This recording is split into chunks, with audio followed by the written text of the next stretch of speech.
Picture this. Someone you know just hit $20,000 saved. It took them 3 years, and within 6 months, they're back to $3,000, staring at their bank app, wondering what the hell happened. Or maybe that person is you.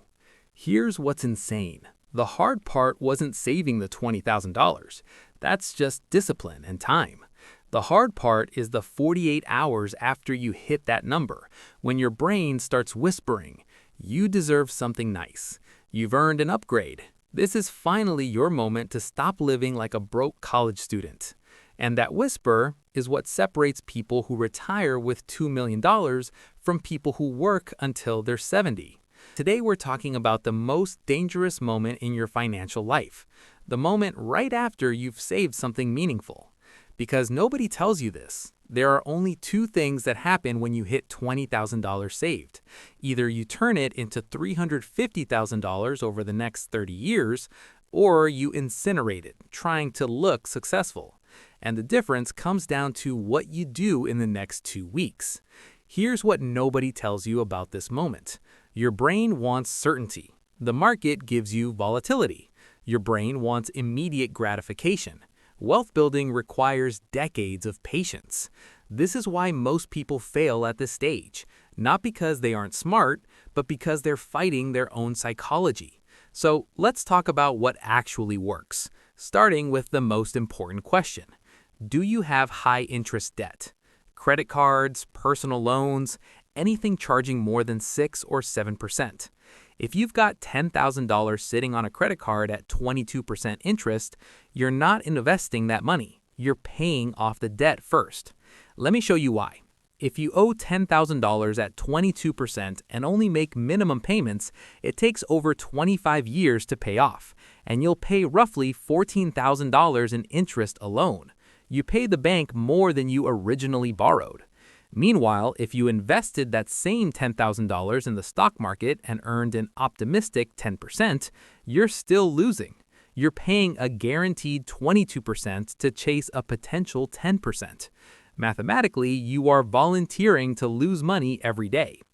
Rule of thumb: anything above 6 to 7% gets paid off before you invest. Credit cards at 22%? Gone. Personal loans at 15%? Obliterated. Student loans at 6.4%? Borderline, but I'd lean toward paying them off, because guaranteed returns always beat potential returns. That interest compounds against you every month. It's negative compound interest, making you poorer while you sleep. I knew a guy who had $18,000 saved and $12,000 in credit card debt at 21%. He convinced himself investing mattered more because starting early is everything. So he invested $10,000 into index funds and kept making minimum payments. 3 years later, the market was up about 30%. His $10,000 became $13,000. Sounds great, except he had paid $8,000 in credit card interest during those same 3 years. His $3,000 gain cost him $8,000 to achieve. He was $5,000 poorer than if he had just killed the debt first. When I showed him the math, he looked like I told him Santa wasn't real. So, high-interest debt is gone. You're no longer bleeding money. Now you're probably thinking, cool, time to invest everything. Wrong, because there's a step most people skip, and it destroys them later: the emergency fund. If you're single, renting, stable job, no dependents, 3 months of essential expenses. If you've got a mortgage, kids, or freelance income, 6 months minimum. For most people, that's between $7,500 and $24,000. This part feels boring. It feels like you're doing nothing. But an emergency fund isn't an investment. It's insurance, and it keeps you out of debt when life punches you in the face. Here's what happens without one. Your car needs $1,200 in repairs. You don't have $1,200 in cash because it's all invested. So you either sell investments and eat taxes and losses, put it on a credit card at 22%, or ignore the problem and hope it goes away. All 3 are terrible. Now you're making money decisions based on panic instead of planning. That's why the emergency fund comes first, even though it feels like dead money. It's not earning nothing, it's earning peace of mind. and peace of mind is what allows you to stay invested when the market drops 30%. Where should this emergency fund live? A high-yield savings account. Not your checking account, not the stock market, just boring FDIC-insured high-yield savings. Okay, that gone, emergency fund built. Now you've got maybe $5,000 to $10,000 left. This is where real wealth building begins. Priority number 1. Max out a Roth IRA for 2026. The contribution limit will likely be $7,000 to $7,500. If you're under 50 and under the income limit, you can contribute the full amount.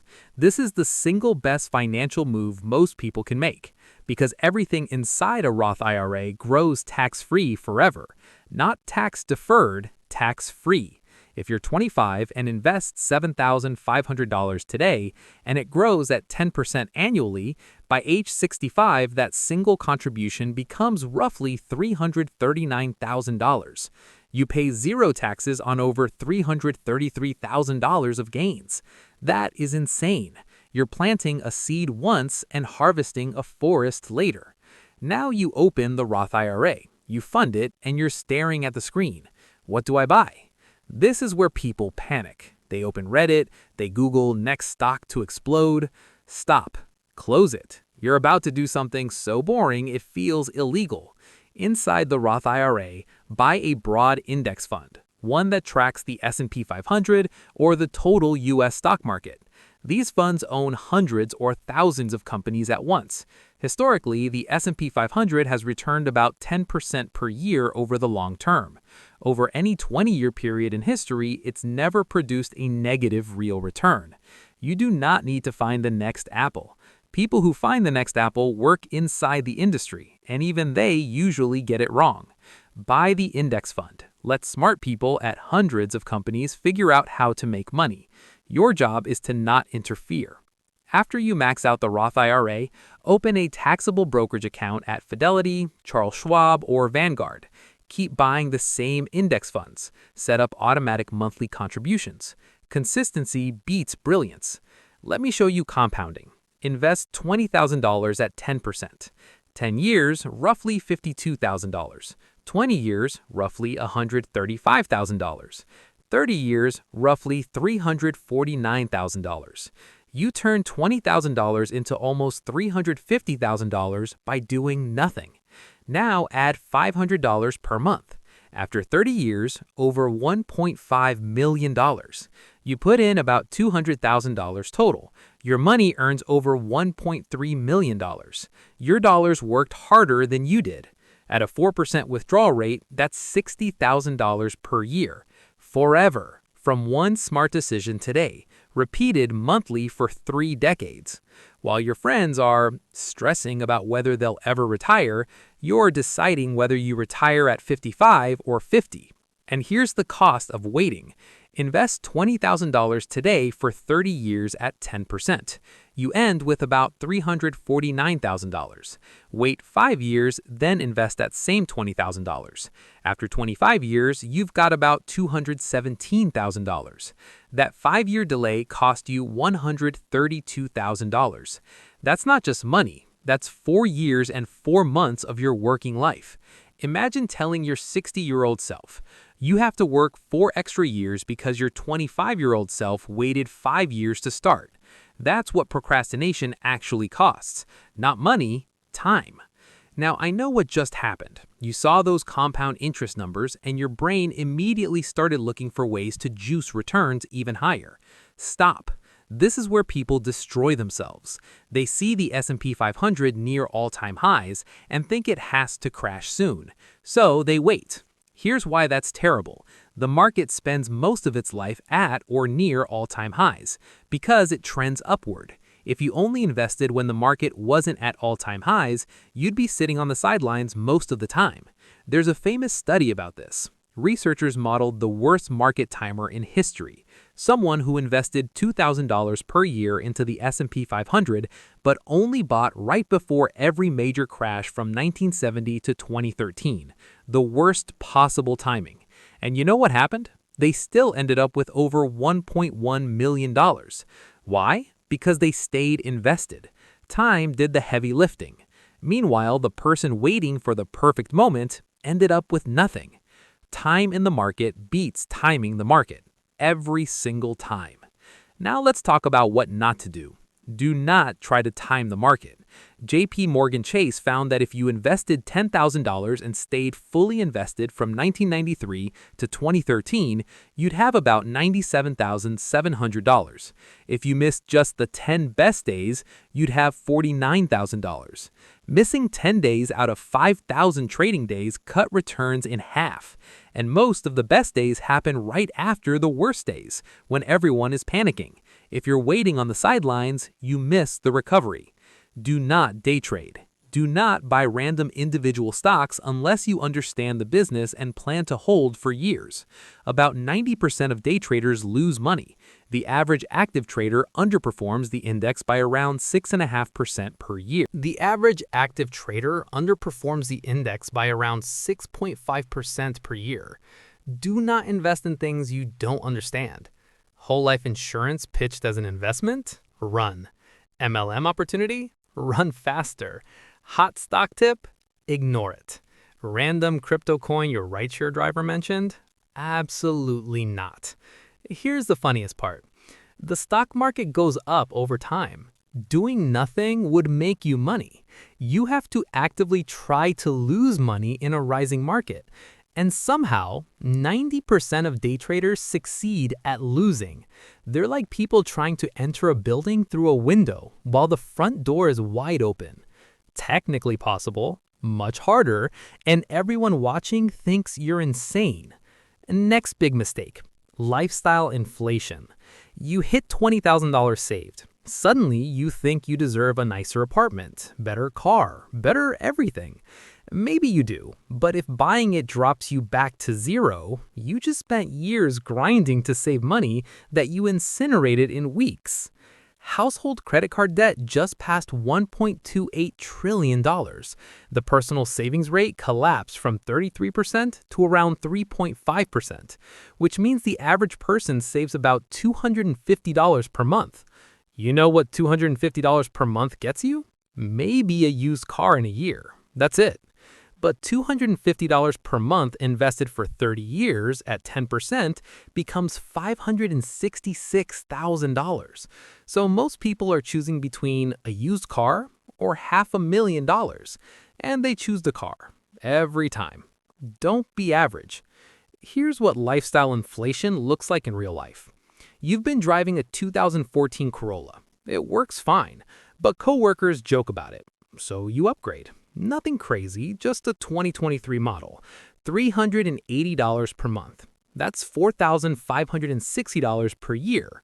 Over 30 years, $380 per month invested at 10% becomes $863,000. You traded a slightly nicer car for almost $1 million in retirement wealth. And in 3 years, you'll be just as used to the 2023 as you were to the 2014. Then you'll start eyeing the 2027 model. I've watched this cycle ruin people. They hit a savings goal, they celebrate by upgrading, then they're back at zero. Except now they've got higher fixed costs. That nicer apartment costing $400 more per month, that's $4,800 per year. Invested at 10% for 30 years, over $900,000. You traded a slightly nicer place to live for almost $1 million. Was it worth it? Here's another pattern. People save $20,000 over 3 years, then spend $4,000 on a vacation because I deserve it. You can't take it with you. Both true. Neither explains why you just burn 20% of your net worth for photos you'll never look at again, so people you don't even like can see them online. That's not treating yourself. That's paying $4,000 for temporary dopamine and permanent regret. Another option for short-term cash? Treasury bills. Backed by the U.S. government. Extremely safe. Rates are locked in for the term. Great place for money you might need in 1 to 2 years. You could also consider real estate. With $20,000, you can often qualify for an FHA down payment. 3.5% down on a $200,000 property is $7,000. House hack a duplex. Live in one unit, rent the other. Tenant pays the mortgage, you build equity. More hands-on than index funds, but powerful if done right. Strategy depends on age. In your 20s, be aggressive. 90% stocks, 10% bonds. Max Roth IRA every year. Emergency fund around 3 months. Time is your weapon. A 25-year-old who invests $20,000 once ends up with roughly $350,000 by 55. Your biggest advantage isn't income. It's that you can watch your portfolio drop 40% and not care. Your 55-year-old coworker can't do that. You should be hoping for crashes. They're stock sales. In your 30s, more income, more obligations, emergency fund to 6 months, 80% stocks, 20% bonds. In your 40s, urgency rises. You should be targeting 5 times your income saved by 50. If behind, this $20,000 matters a lot. Shift gradually towards stability, not because stocks become worse, but because your time horizon shrinks.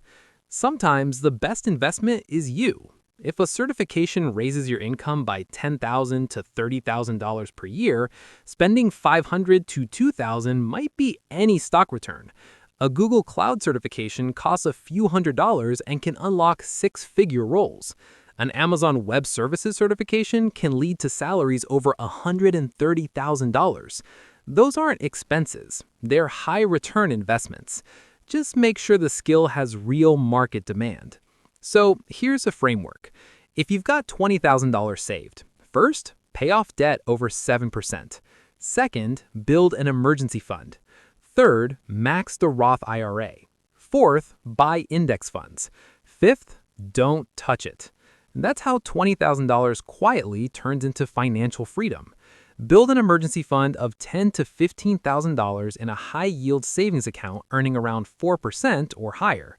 Third, max out your Roth IRA at $7,500 and put it into a total market index fund like VTI or VOO. Fourth, send anything extra into a taxable brokerage using the same funds or into I-bonds if you want additional safety. Then, automate everything. Monthly contributions on autopilot. No tinkering, no stopping. That's the whole system. It's not flashy, it's not exciting, it doesn't involve hunting for the next hot stock or scrolling crypto Twitter. What actually works is buying boring index funds consistently, keeping expenses low, avoiding dumb mistakes, and letting time do the heavy lifting. Remember what I said earlier. There are only 2 paths from $20,000. One road leads to $350,000. The other leads right back to zero, just with a nicer car in the driveway. The difference isn't luck. It isn't income. It isn't perfect timing. It's whether you choose something boring and effective instead of something exciting and destructive. Your $20,000 is a test. Can you be boring for 30 years while everyone around you tries to be clever? Can you drive the paid-off Corolla while your coworker finances a BMW? Can you keep buying index funds when they're down 30% and headlines are screaming that the market is broken? Because that's what this actually requires. Not genius, not insider knowledge, not secret strategies. Just the ability to stick to a simple plan without chasing shiny objects or panicking during downturns. The people who build wealth aren't smarter than you. They're just more boring. They repeat the same actions every month for decades, while everyone else jumps between trends, picks stocks, times markets, and abandons strategies the moment results aren't instant. Be boring, get wealthy. Everything else is noise. Open the Roth IRA, buy the index fund, automate the contributions, then go live your life while compound interest quietly does what it's been doing for over a century, making patient, boring people rich while everyone else stays broke trying to be interesting.